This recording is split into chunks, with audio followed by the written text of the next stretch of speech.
గురువు చెప్తున్నాడు శిష్యుడికి, మరి ఆకాశంలో ఎగరడానికి పక్షికి 2 రెక్కలు అవసరం కదా.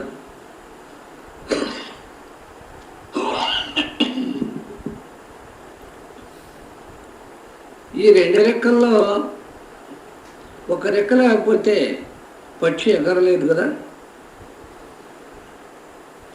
అలాగనే జీవుడు మోక్షం పొందాలి అని అంటే విషయాదుల మీద వైరాగ్యం కలగాలి, జ్ఞానం ఉండాలి. జ్ఞాన వైరాగ్యాదులు 2 లేకుండా మోక్షాన్ని పొందటానికి వీల్లేదన్నాడు. ఇటు వైరాగ్యం ఉండాలి, ఇటు జ్ఞానం ఉండాలి. అది వ్యాకరణ చెప్తున్నాడు. ఈ వైరాగ్య జ్ఞానం ఎవరికైనా వస్తాయనా?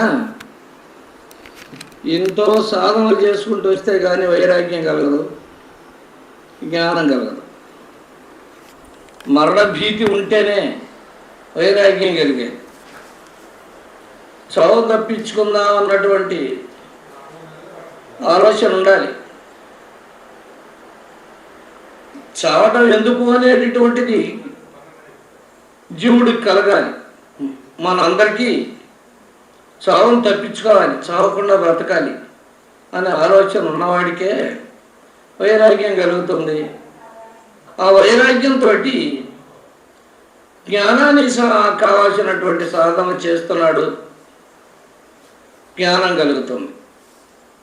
అందువల్ల ముందర ఈ కర్మలన్నీ చేసుకోవాల్సిందే, అప్పుడే వైరాగ్యము జ్ఞానము కలుగుతుంది. అంతర్దశలో ఈ వైరాగ్యము జ్ఞానము 2 ఉంటేనే జీవుడికి మోక్షం కలుగుతుంది. అందువల్ల ఆకాశంలో ఎగిరే పక్షికి 2 రెక్కలు ఎలా అవసరమో, ఈ 2లో ఏ ఒక్క రెక్క లేకపోయినా పక్షి ఎట్లా ఎగరలేదో, ఆ విధంగా వైరాగ్యము జ్ఞానము ఈ 2 లేకపోతే మోక్షం అనే సోదరమని మనం చేరుకోలేము అని శాస్త్రాలు చెబుతున్నాయి. ఈ 20ని సాధించమంటున్నాయి. జితేంద్రుడైనటువంటి యోగికి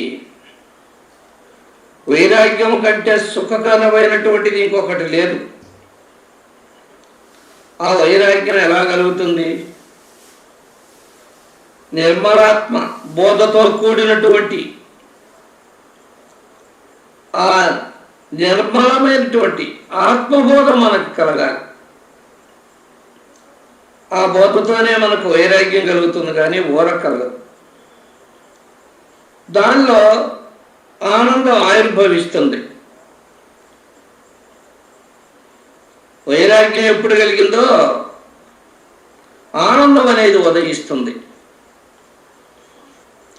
అప్పుడు ఆత్మ సామ్రాజ్య సుఖం దాన్ని పొందాలి అనేది మనకు గుర్తుకొస్తుంది. ఆత్మసుఖాన్ని అనుభవించాలన్నటువంటి అనుభవం, ఆ ఆశ కలుగుతుంది. ఇటు దశ ముక్తికాంతాగారానికి ఈ వైరాగ్యము జ్ఞానం అనేది ద్వారములు. మోక్షము దక్క ఇతర స్పృహ లేకుండా నిరంతరాయముగా సచ్చిదానంద ఆత్మను ఎప్పుడు ఆలోచిస్తూ ధ్యానం చేస్తూ దానిలోనే సంధానపరుడు అయి ఉండాలి. విషయముల మీద ఆశను వదిలిపెట్టి నీవు ఆత్మచింతనాపరుడు అయి ఉండాలి. అయితే విషయాశయే జీవుడికి మృత్యువు, అనగా బ్రహ్మస్వరూపానికి విరోధి అవుతుంది. దీనికి జాతి, కుల, ఆశ్రమం ఇవన్నీ లేవు. జాతి కులాదులతో సంబంధించిన సమస్త కర్మలను దూరంగా వదిలిపెట్టాలి. దేహాదులందు ఆత్మబుద్ధిని వదిలిపెట్టాలి. శరీరమే ఆత్మ అంటే ఆత్మబుద్ధి ఉందా మనకి ఇప్పుడంటే నిజంగా నేను శరీరమే అనుకుంటున్నావు, అదే ఆత్మబుద్ధి. నేను శరీరమే, నా శరీరం నేను, ఈ నేనుని శరీరం మీదే మనం భావన చేస్తున్నాం. కానీ ఇది శరీరాన్నే ఆత్మగా మనం తలుచుకుంటున్నాం, శరీరాన్నే మనం ప్రాణంగా కాపాడుకుంటున్నాం. ఇదే ఆత్మబుద్ధి అనేది. అలా కాదు, ఈ శరీరం మీద ఉన్నటువంటి ఆత్మబుద్ధిని,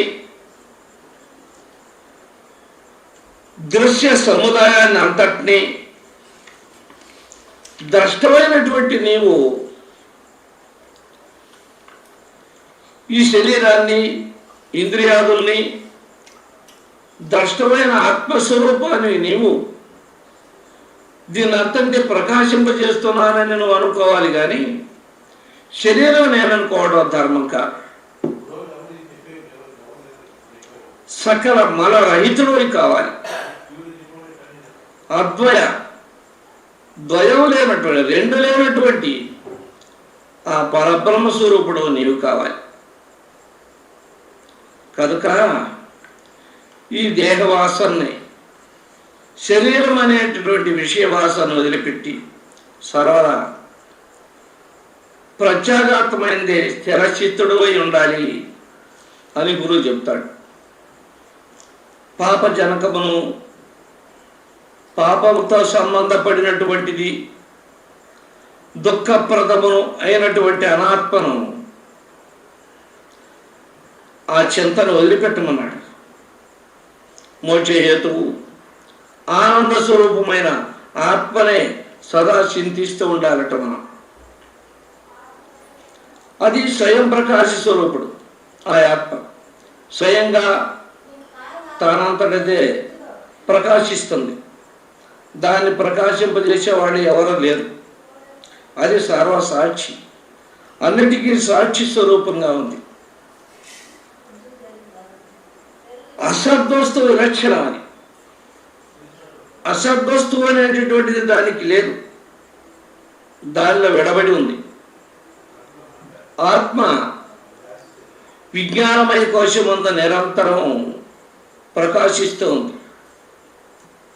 ఆ పరమాత్మేందే లక్ష్యమును నిలిపి ఆ పరమాత్మయే స్వస్వరూపంగా నీవు అఖండాకార ఉతిరితో అనుభవించాలి దాన్ని. ఆత్మే స్వస్వరూపం, ఆత్మే నీ నిజస్వరూపం, నేను ఆత్మస్వరూపుణ్ణే అన్న భావన నీలో ఉంచుకొని ఆ భావనను మర్చిపోకుండా ఆ ఆత్మనే చింతన చేస్తూ ఉండాలి. కానీ శరీరాన్ని, సంసారాన్ని చింతన చేయవద్దు. అట్టి అఖండాకార వృత్తితో ఉన్నప్పుడు ఈ వృత్తులన్నీ కూడా శూన్యమైపోతున్నాయి. ఆ పరమాత్మే స్వస్వరూపంగా స్ఫుటంగా తెలియబడుతున్నప్పుడు ఆ ప్రకారంగా స్వస్వరూప లక్షణాన్ని నువ్వు దృఢపరుచుకొని అహంకారాన్ని, సమస్త పదార్థాలని, అహంకారంతో కూడుకున్న ఈ సమస్త జగత్తు, శరీర సంసారాన్ని అంతా కూడా పంచలు చేసుకుని అనిత్యములుగా తెలుసుకుని వాటి మీద ఆత్మబుద్ధిని వదిలిపెట్టి ఉదాసీనుడై స్థిరచిత్తంతో ఉండాలి. ఆత్మ మీద స్థిరచిత్తం కలిగి మనం ఉండమన్నాడు. నిర్మల అంతఃకరణ, నిర్మలమైనటువంటి అంతఃకరణతో ఉండాలి. హృదయం ఎప్పుడు నిర్మలంగా ఉండాలి, ప్రకాశవంతంగా ఉండాలి, ప్రశాంతంగా ఉండాలి, ఆనందంగా ఉండాలి. స్వరూపమందు మరి లయింపజేసుకోవాలి. నేను ఆనంద స్వరూపుణ్ణి, అమృత స్వరూపుణ్ణి, ప్రేమ స్వరూపుణ్ణి అనే భావనతోనే దాన్ని మనం లయం చేసుకోవాలి.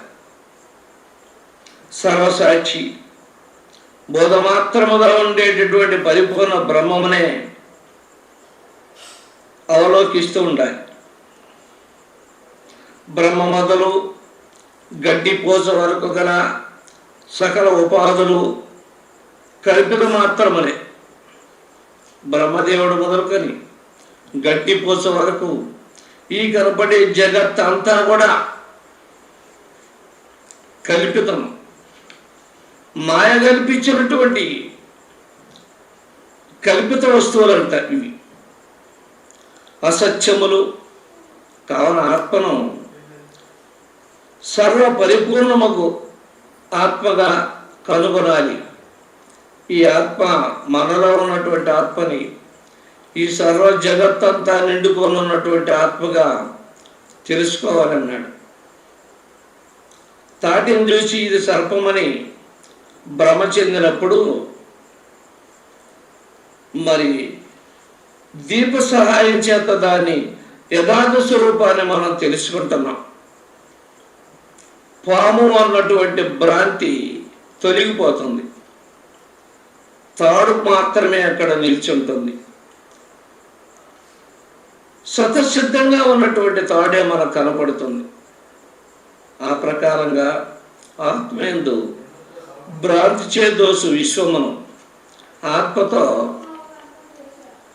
ఆత్మలో భ్రాంతి వల్ల కనపడుతున్నటువంటి ఈ విశ్వ జగత్తునంతటినీ ఆత్మస్వరూపమునుగా తెలుసుకొనగా విశ్వం అసత్యమై ఆత్మస్వరూపమే అవుతుంది. ఈ విశ్వాన్నంతా కూడా ఆత్మస్వరూపంగా కనుక మనం భావం చేసి తెలుసుకున్నట్లయితే ఈ విశ్వం అంతా ఆత్మస్వరూపంగానే కనపడుతుందట. ఈ విశ్వం, ఈ జగత్తు జగత్తుగా మనకు కనపడదట. జగత్తు బ్రహ్మస్వరూపంగానే కనపడుతుందట. బ్రహ్మజ్ఞానం కలిగిన మీదట స్వస్వరూప స్థితి యందు బ్రహ్మ, విష్ణువు, ఇంద్రుడు, శివుడు, సర్వ ప్రపంచము స్వస్వరూపమే, బ్రహ్మమే అవుతాయట. ఆత్మస్వరూపాన్ని నువ్వు ఎప్పుడు పొందినావో, ఆ బ్రహ్మస్వరూపాన్ని నువ్వు ఎప్పుడు పొందినావో, ఈ సర్వ జగత్తు నీ స్వస్వరూపంలోనే బ్రహ్మ, విష్ణు, మహేశ్వరులు, ఈ సర్వ ప్రపంచము నీ స్వస్వరూపంగానే కనపడుతుందట.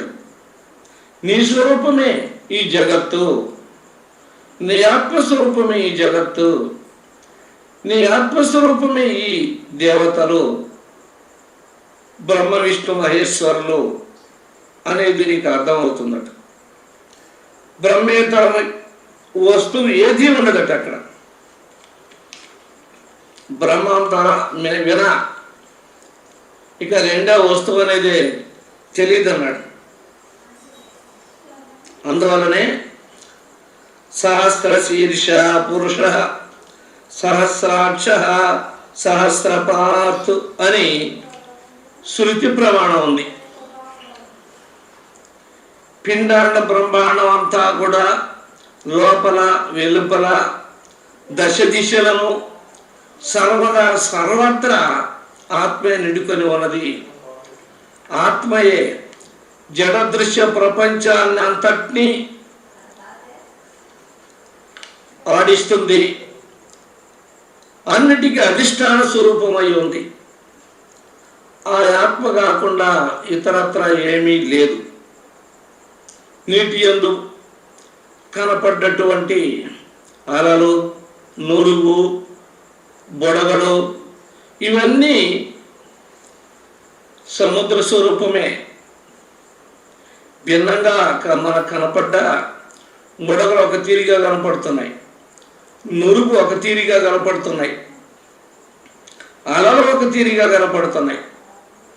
రూపాలు వేరువేరుగా కనపడ్డా అంతా ఆ సముద్రం నీళ్ళే, అవి అన్నీ కూడా జలమే.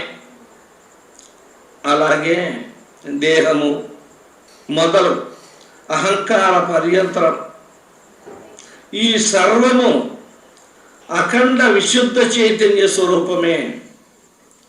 కానీ చైతన్యానికి మించి ఆ బ్రహ్మ కాకుండా వేరే వస్తువు ఏది లేనే లేదు అన్నది నీకు దృఢమవుతుంది. అలా దృఢశక్తిని సంపాదించుకోవాలి. వాక్కునకు మనస్సునకు కనపడే సర్వ జగత్తును సద్రూపమే. ప్రకృతి పరశయమందు మాయాకల్పితంగా ఈ ప్రపంచం కనపడుతుందే కానీ ఇతరత్రా ఏమీ లేదు.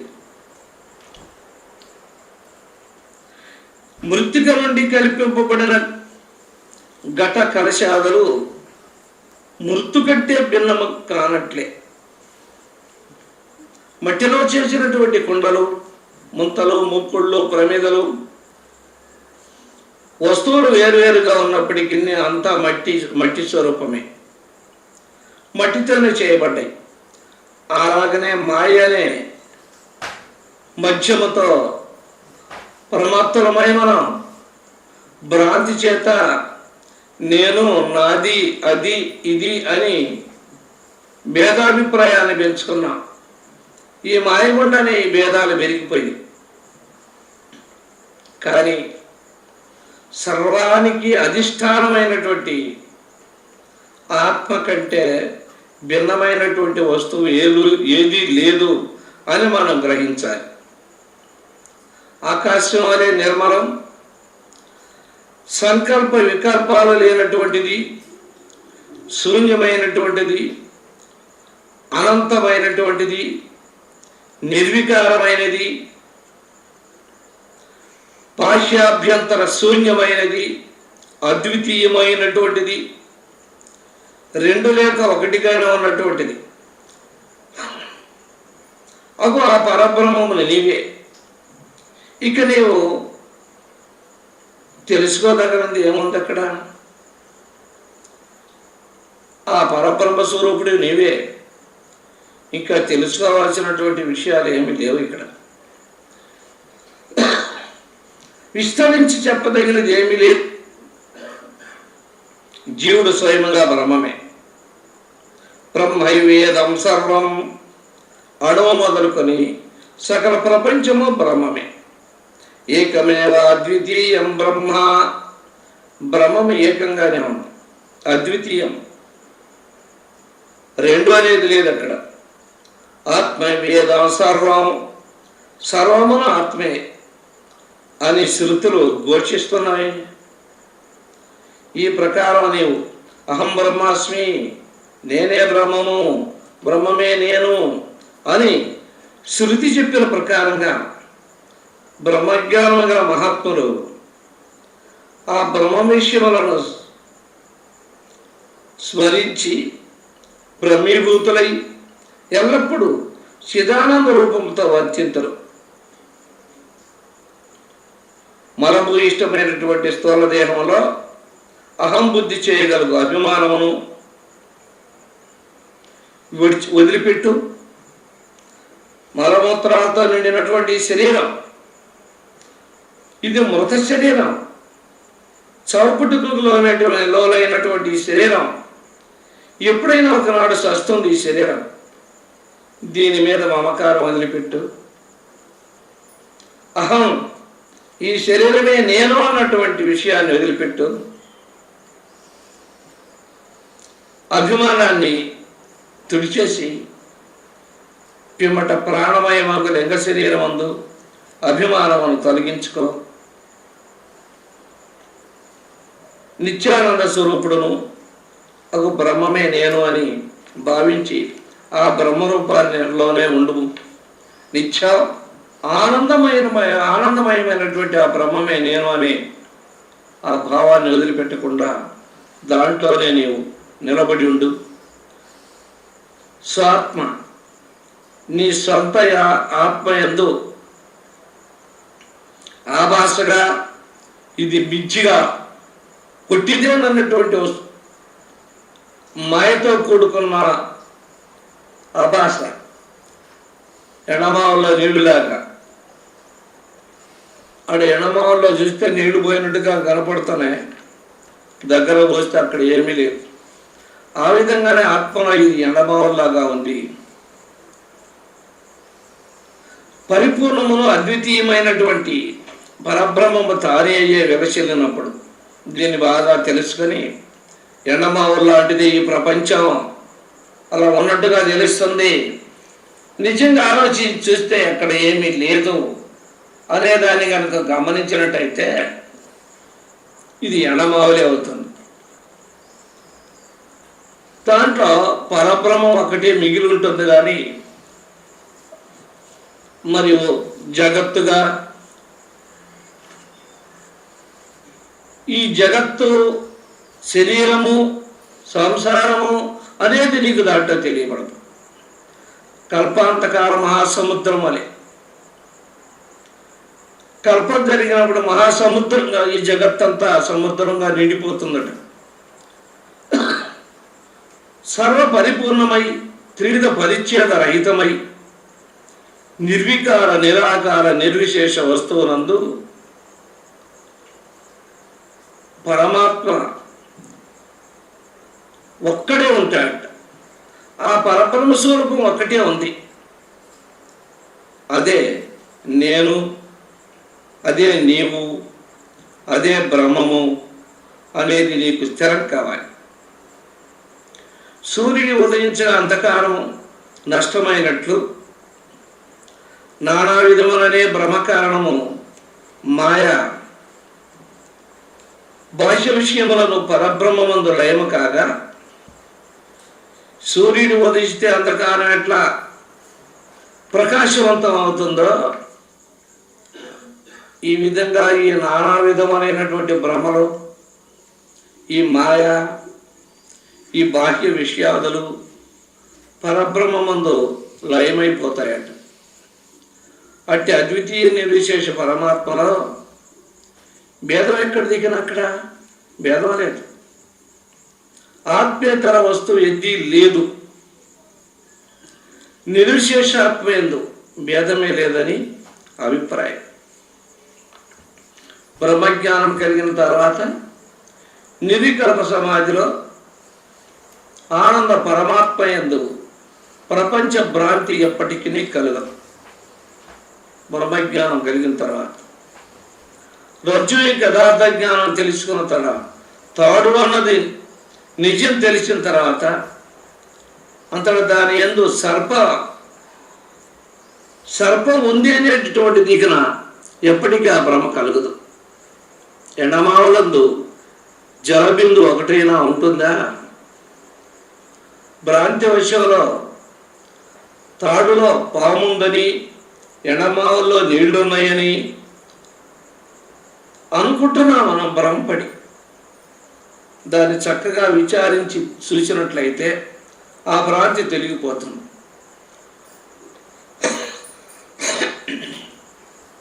తాళ్ళలో పాము లేదు, ఎండమావుల్లో నీళ్లు లేవు. ఆ భ్రాంతి పోగానే అక్కడ ఏమైంది?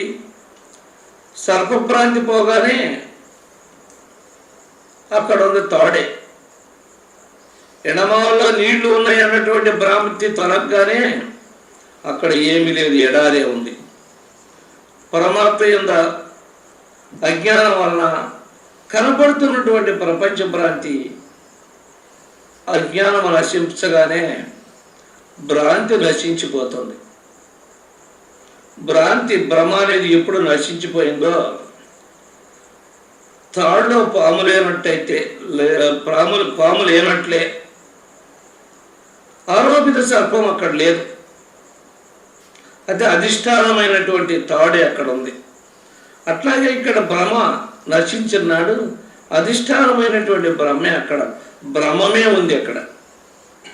ప్రపంచము సైతము బ్రహ్మమే అవుతుంది. తాడులో సర్పము, ఎండమావుల్లో నీళ్లు భ్రాంతి జన్యములే కదా. ఇవి తత్వబోధ కొరకు పండితులచే దృష్టాత్మకంగా కల్పింపబడినవే కానీ యథార్థములు కాదు. చిత్తచంచలత వలన పరమాత్మ యందు వికల్ప బుద్ధి కలుగదు. మనస్సు చంచలమైనప్పుడే పరమాత్మలో ఈ వికల్పాలు కలుగుతున్నాయి, జగత్తుగా కనపడుతుంది. చిత్తాభావమైనప్పుడు, ఈ చిత్తము నశించిపోయినప్పుడు, చిత్తము నిశ్చలమైనప్పుడు, బ్రహ్మలక్ష్యమందు స్థిరమై ఉండనప్పుడు వికల్పాలు అక్కడ ఏమీ లేవు. నిర్వికల్ప సమాధిలో చిత్తమును సర్వదా పరమాత్మ యందు నిలుపు. వికల్పసు అప్పుడు వికల్పంతో కూడుకున్న ఈ జగత్తు శూన్యమవుతుంది. కేవలం బ్రహ్మతత్వం ఒక్కటి, అక్కడ బ్రహ్మస్వరూపం ఒక్కటే నీకు గోచరిస్తుంది. పండితుడు సమాధి యందు చిత్తమును పూర్ణ బ్రహ్మమునే ధ్యానించుచుండను. పరిపూర్ణమైనటువంటి ఆ బ్రహ్మాన్నే పండితుడిగా ఉండేవాడు ధ్యానిస్తూ ఉంటాడు, కానీ ఆ సంసారాన్ని ధ్యానించడు. బ్రహ్మస్వరూపం ఇట్టిది అని అంటే ఇట్టిది అట్టిది అని చెప్పడానికి వీలు కాదు. అది ఎట్టిది, అది ఎలా ఉందని ఎవరైనా అడిగినా ఇట్టిది అట్టిది అని చెప్పడానికి వీలు కాదు. అది ఎలాంటిదైతే బోధస్వరూపం, అనుభవ స్వరూపం, దుఃఖ మిశ్రమం కానీ ఆనంద స్వరూపం. దుఃఖంతో కలుసుకున్నటువంటిది కాదు, దుఃఖం బాధ లేనటువంటి ఆనంద స్వరూపం. అది ఎంత మాత్రమూ దానికి సాటి లేనిది.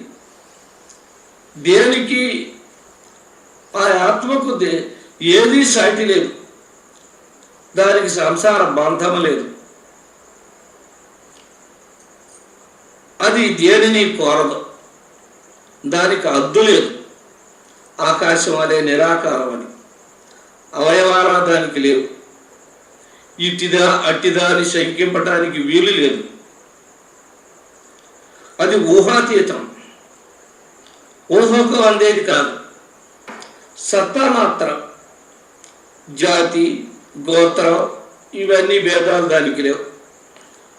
నిత్యానంద స్వరూపంగా ఉంది. దానికి నింద కానీ, గౌరవం కానీ, తూకం కానీ, కొలత కానీ ఏమీ లేవు. జనన మరణాది వికారాలు దానికి లేవు.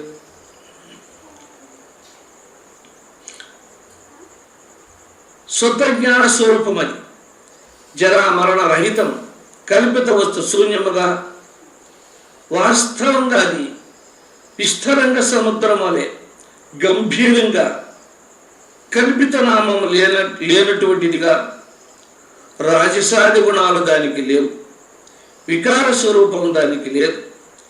అది శూన్యం, కాలత్రయాబాధ్యం. కాలం దాన్ని ఏమీ చెయ్యలేదు. కల్పిత వికార రహిత వాస్తవ స్వరూపం. అది కల్పితం అనేది దానికి లేదు, వికార స్వరూపం దానికి లేదు.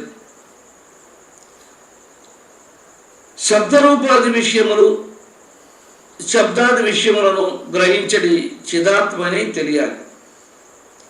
అది శబ్దస్వరూపంగా, అనుభవ స్వరూపంగా ఉంది. ఓంకార స్వరూపంగా నిశ్శబ్దం బ్రహ్మ ఉచ్యతే అన్నారు. నిశ్శబ్దంగా ఉంటే ఆ బ్రహ్మం అనేటటువంటిది, ఆ బ్రహ్మం అనే ఓంకారము వినపడుతుంది, పలుకుతుంది అని శాస్త్రాలు చెబుతున్నాయి. నిశ్శబ్దంగా ఉన్నట్టే ఆ బ్రహ్మం ఉచ్యతే, బ్రహ్మం పలుకుతుంది అని.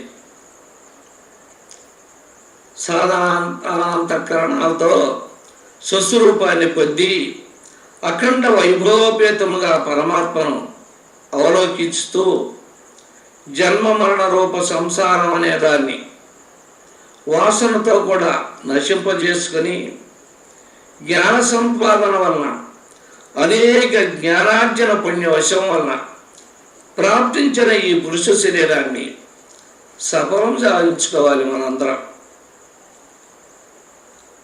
శిష్యుడికి గురువు ఈ విధంగా ప్రబోధం చేసినాడు.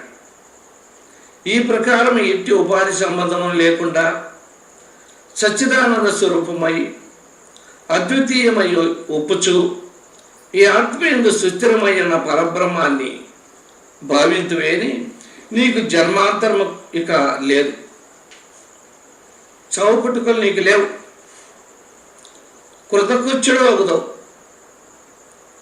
ఎల్లప్పుడూ నిర్మల జ్ఞానానంద స్వరూపాన్ని పొంది ఉంటావు.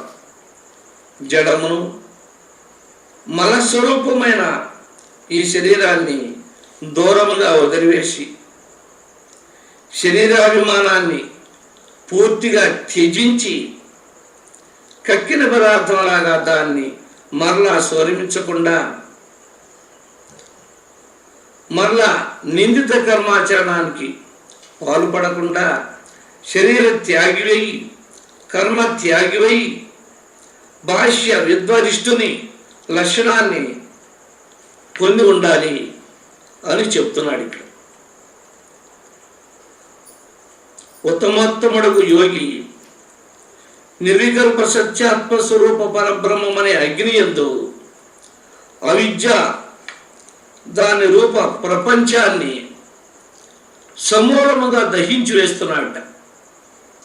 అనగా ప్రాపంచిక వాసనలన్నింటినీ ఆ బ్రహ్మాగ్ని అనే దానిలో దహించి వేస్తాడట. నిత్యము నిర్మలంగా జ్ఞానానంద స్వరూపుడై పరబ్రహ్మమై విరాజిల్లుతూ ఉంటాడట. సుఖేచ్ఛ, విచారణ, మరి సత్తాపత్తి, మరి తురీయము అనేది సప్తజ్ఞాన భూమికల్లో మొదటి 3